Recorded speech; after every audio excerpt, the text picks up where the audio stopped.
Durante años juró proteger a los ciudadanos. Portaba un arma no solo como símbolo de autoridad, sino como un escudo de justicia. Pero lo que nadie imaginaba era que ese mismo escudo sería el disfraz perfecto para ocultar a un depredador. Hoy, en Secretos Criminales, el caso de Manuel Pardo.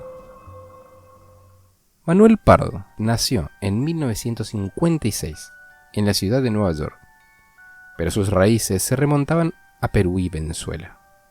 Hijo de inmigrantes latinoamericanos, creció en un entorno marcado por la disciplina, el deber y la expectativa constante de ser alguien en la vida. Su padre, un ex militar peruano, mantenía una estricta rutina en casa, mientras que su madre, de origen venezolano, intentaba equilibrar la dureza del hogar con caridad familiar. Desde pequeño, Manuel aprendió que el orden era sinónimo de control y que el control era sinónimo de poder.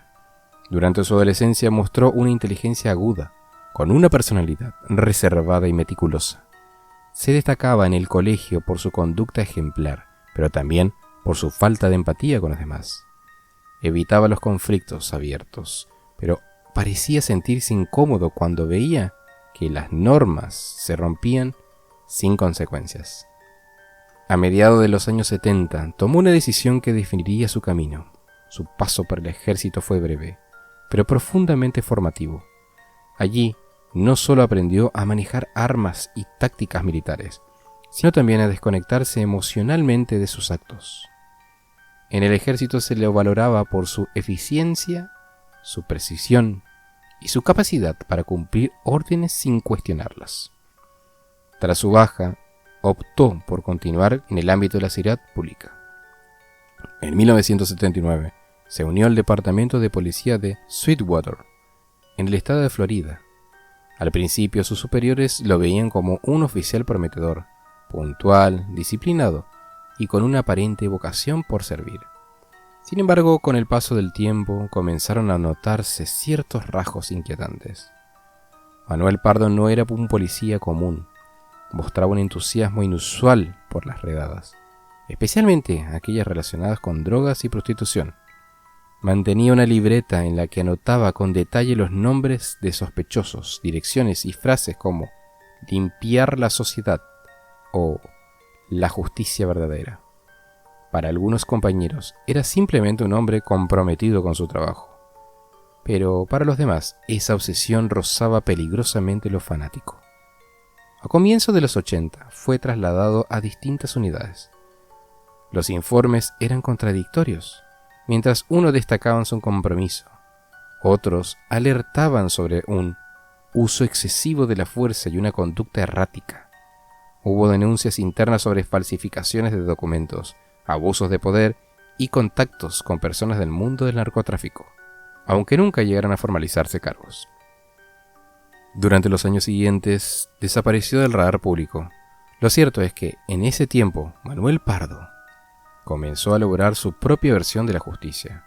Una justicia donde él sería juez, jurado y verdugo. Su nombre volvería a las portadas poco tiempo después, pero ya no como servidor del orden, sino como el autor de una serie de hechos violentos que conmocionarían a dos países. Cuando Manuel Pardo fue expulsado de la policía en 1981, algo cambió definitivamente en él. Para muchos fue simplemente otro exfuncionario que cayó en desgracia. Pero en su interior, la historia era muy distinta. Pardo no se consideraba un hombre derrotado.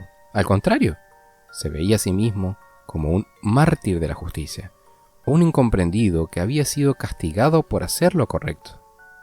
Comenzó a desarrollar una ideología peligrosa.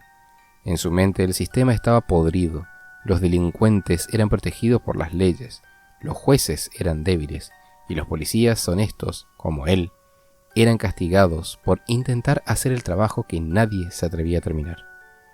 Fue entonces cuando empezó a construir su propio código moral, una visión radical en lo que solo él tenía del derecho y el deber y de decidir quién merecía seguir con vida.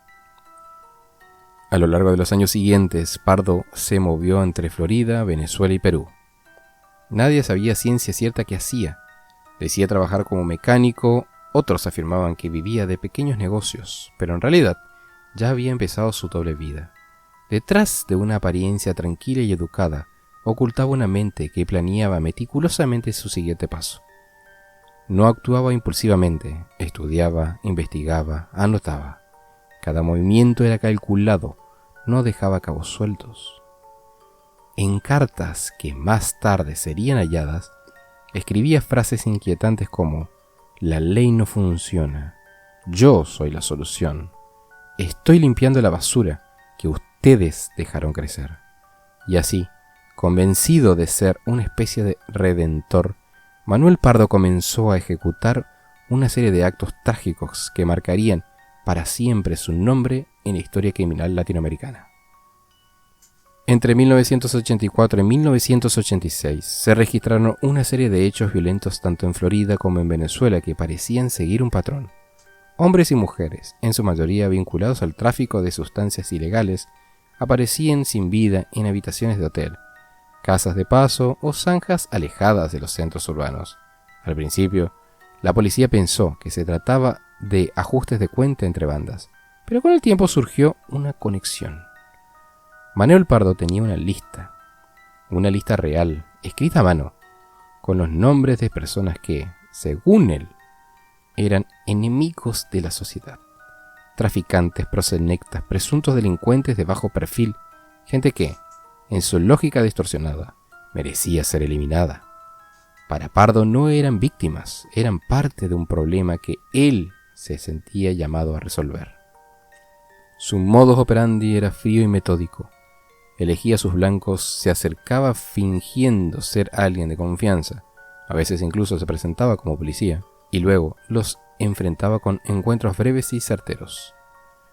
Utilizaba armas de fuego normalmente con silenciador y muchas veces dejaba señales específicas en las escenas, como notas o marcas en los cuerpos con mensajes que aludían a una limpieza moral. Se le atribuyen al menos 9 víctimas confirmadas en Estados Unidos, aunque algunos informes no oficiales sugieren que podía haber actuado también en suelo latinoamericano, especialmente en zonas fronterizas de Venezuela y Perú, donde varias muertes similares quedaron sin resolver. Lo más inquietante era su justificación.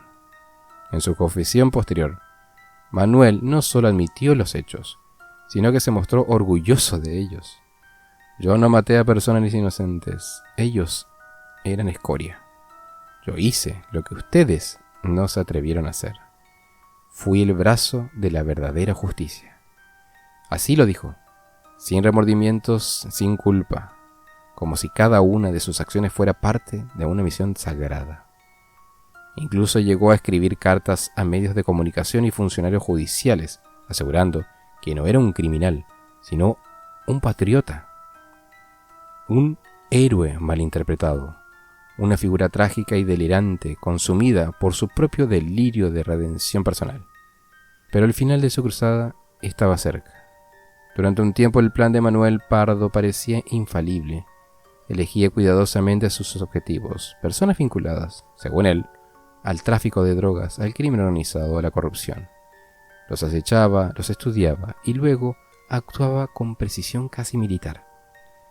En apariencia no dejaba cabos sueltos, pero como suele suceder con quienes se creen por encima del bien y del mal, eventualmente cometen errores. El primer indicio fue una coincidencia geográfica. Varios de los hechos trágicos ocurrieron en la misma región de Florida, en un corto periodo de tiempo.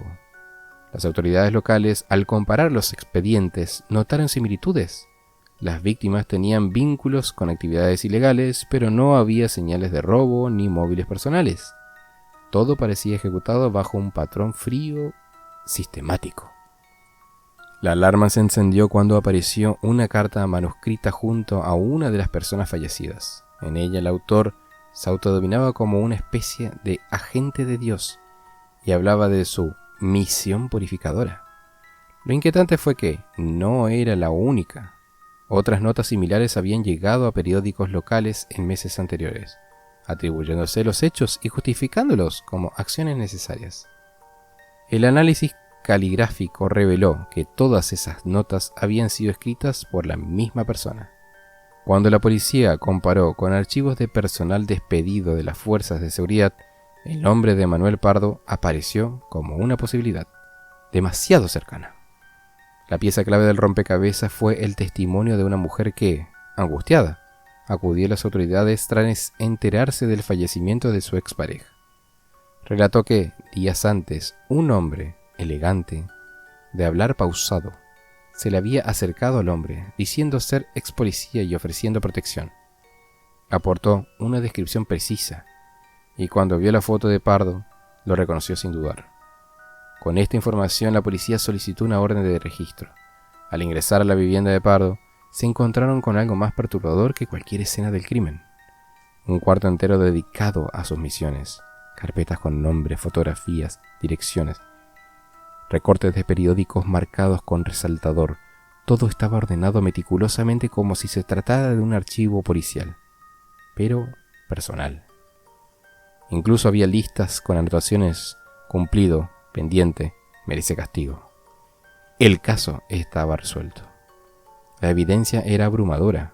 Cuando fue arrestado, Pardo no ofreció resistencia. Solo dijo, con una calma desconcertante: los que deben preocuparse son los que siguen en la lista. Yo ya cumplí. El juicio de Manuel Pardo fue, para muchos, una mezcla de espectáculo y tragedia. Se llevó a cabo en 1987 y tuvo una cobertura mediática nacional. Las imágenes de un hombre sereno con traje impecable, que aceptaba los hechos sin vacilar, generaron tanto morbo como desconcierto. No parecía un agresor común. No era impulsivo, no se escondía. Al contrario, se mostraba como alguien que creía estar en lo correcto. Durante el proceso se confirmó que al menos 9 personas habían perdido la vida por sus manos. Aunque se sospechaba que el número real podría ser mayor, todas las víctimas estaban relacionadas de algún modo con actividades ilícitas. Pero eso no justificaba lo que había hecho. Para la justicia no era un justiciero, era un hombre que se había puesto por encima de la ley. En el estrado, Pardo defendió su accionar, con una mezcla de lógica militar y discurso mesiánico. Dijo cosas como: yo eliminé a quienes destruían vidas con drogas y corrupción. Hice lo que ustedes no se atreven a hacer. O también: no soy un asesino, soy un purificador. Limpié lo que estaba podrido. El jurado escuchó con atención y con horror. Las pruebas eran demasiado sólidas. Las víctimas reales. Las familias devastadas.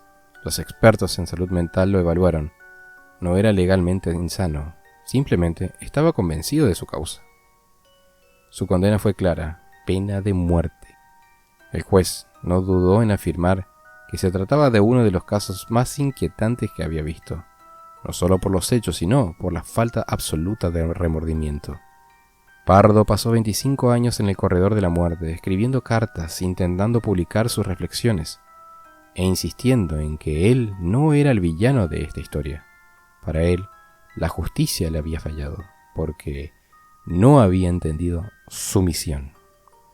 Finalmente, el 11 de diciembre del 2012, en el penal de Stark, Florida, Manuel Pardo fue ejecutado por inyección letal. En sus últimos minutos se mantuvo en silencio, hasta el final. Solo pidió que no rezaran por él. Sus últimas palabras fueron frías y calculadas como toda su vida: que Dios me perdone, yo ya hice mi parte. El caso de Manuel Pardo dejó una herida difícil de cerrar, no solo por las vidas que se perdieron, sino por lo que representa. Un hombre formado para proteger cruzó la línea y decidió, por cuenta propia, quién debía vivir y quién no. Un ex policía que se convirtió en juez, jurado y ejecutor. Durante años sostuvo que actuó por una causa superior, que su accionar fue una forma de limpiar la sociedad de aquellos que hacían daño. Pero, ¿puede alguien tomarse la justicia por mano propia y seguir llamándose defensor del bien? Lo inquietante es que Manuel no parecía un monstruo a simple vista. Era educado, metódico, racional, Justo eso fue lo que lo hizo aún más peligroso. Su convicción inquebrantable de estar haciendo lo correcto. Una convicción que lo llevó a convertirse en el protagonista de una de las historias más perturbadoras de las décadas del 80 y 90. Hoy, su nombre queda grabado en la memoria como símbolo de lo que puede ocurrir cuando el poder se combina con la obsesión y cuando la ley es reemplazada por el juicio personal. ¿Vos qué opinás? ¿Manuel Pardo fue un hombre desequilibrado con sed de control o alguien que, bajo una visión retorcida, creyó estar cumpliendo una misión? Te leo en comentarios.